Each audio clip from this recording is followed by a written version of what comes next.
네, 또다시 드림팀으로 돌아오겠습니다. 이제는 여러분들이 매수를 딱 하셨을 때 어디까지 들고 갈 수 있을지에 대한 구체적인 예를 들어 보겠습니다. 자, 먼저 차트를 봐주시죠.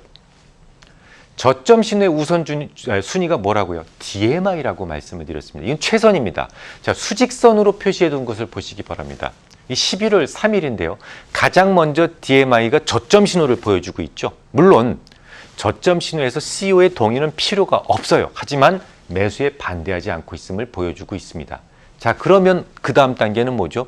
주봉으로 가서 확인이 필요한데 당시 주봉에서도 MACD 오실레이터는 명확하게 허가서를 주고 있었습니다. 매수가 되면 이 초보자들은 언제까지 들고 갈지 이것도 굉장히 걱정스럽죠.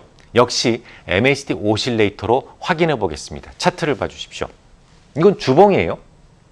주봉을 보면 수직선 구간이 바로 주봉에서 매도 신호가 발생한 곳이었습니다. 짧아지는 곳.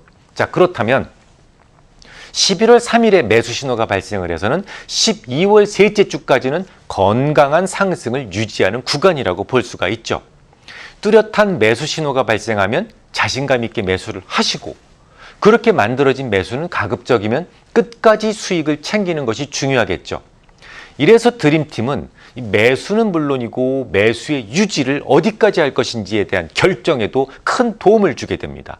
여러분들이 드림팀을 제대로만 이해하실 수 있다면 어지간한 가짜 신호를 유기적인 비교를 통해서 스스로 제거가 가능하고 확률적으로 매우 높은 수준의 매수와 매도 신호를 단기적으로 혹은 중기적으로도 선별하실 수가 있단 말이죠.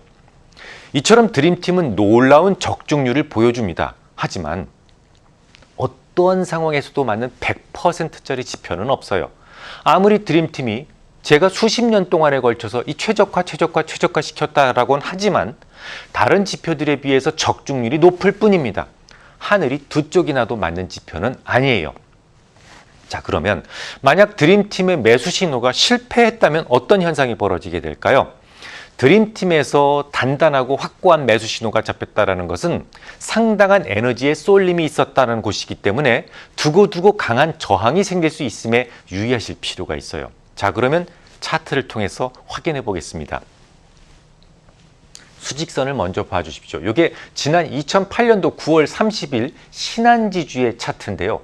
마이너스 DI가 ADX 라인에서 30 이상에서 하향 돌파를 하고 있죠. 요거는 요 자체적으로 강한 매수의 신호가 됩니다. 하지만 매수 신호가 이미 실패했다는 것은 3영업일 이내 ADX 라인이 이렇게 꺾여야 된다는 원칙을 지켜주지 못하고 있죠. 요것만 가지고도 매수는 이미 실패한 거예요.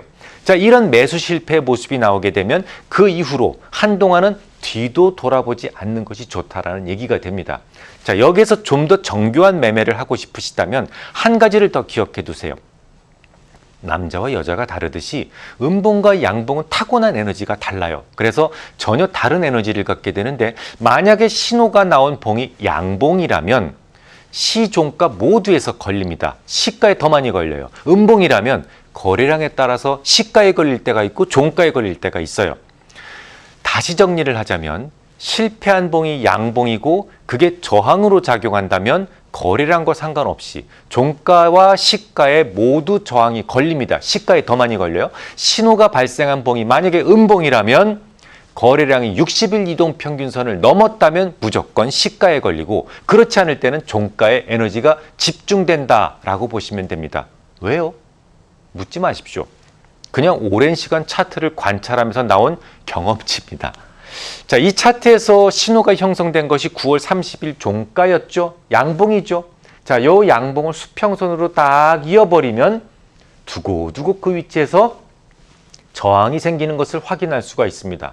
사실 이 차트는 ADX에서만 실패 신호가 나왔던 것은 아니에요. 오실레이터, MACD 오실레이터에서도 매수 허가서가 최종적으로 발부되지 않았어요. 정말 그랬는지 당시 주봉을 한번 볼까요? 자, 맨 아래 MACD 오실레이터를 보십시오. 파란색의 막대 그래프가 차가워지고 있다는 것을 알 수가 있죠.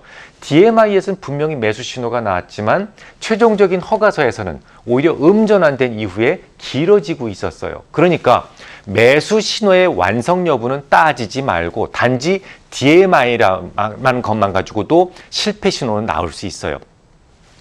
ADX가 30을 넘어서 추세 강도가 엄청 살아있는 상황에서 마이너스 TI와 ADX가 만났다라는 것만 가지고도 상당한 시간에 걸쳐 저항이 지속될 수 있는데, 이는 마치 믿음이 강했던 사람으로부터 배신을 당했을 때 실망 또한 커지는 것에 비유하실 수가 있어요.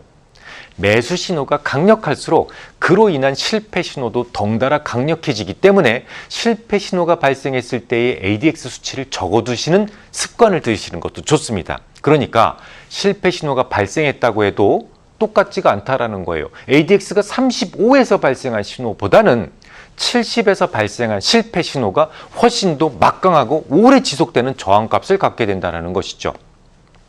그럼 반대로 DI 플러스가 ADX 라인을 하향 돌파했을 때의 실패 신호는 어떤 일이 벌어질까요?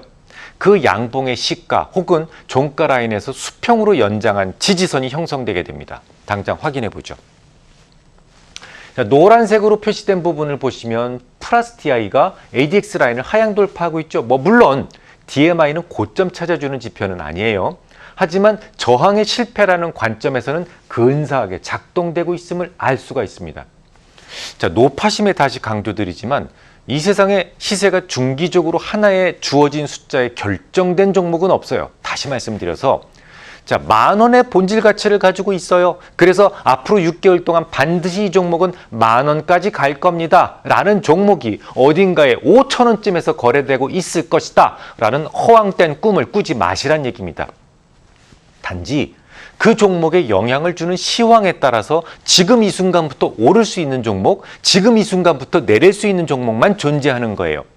그래서 종목에 대한 접근은 시황으로 접근하시는 것이 100번 옳습니다. 기술적 분석은 이미 여러분들이 이걸 매수하겠다, 매도하겠다라는 결정이 끝난 다음에 가장 경제적인 위치를 찾아내는 도구로만 사용할 수 있기 때문에 다소 힘이 들고 시간이 필요하더라도 시황을 우선으로 하는 매매법에 좀 더 노력을 경주하실 필요가 있습니다. 단지 지금은 여러분들에게는 탁월한 시황 식별 능력을 기대할 수는 없기 때문에 당분간 여러분들의 시황과 드림팀이 하나의 방향을 가르칠 때만 행동하십시오.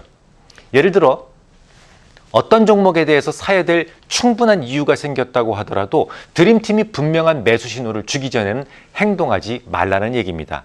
여러분들의 잘못된 시황관이나 오류, 이런 것들을 당분간 드림팀이 계속 잡아주게 될 겁니다. 다음 주에 뵙겠습니다.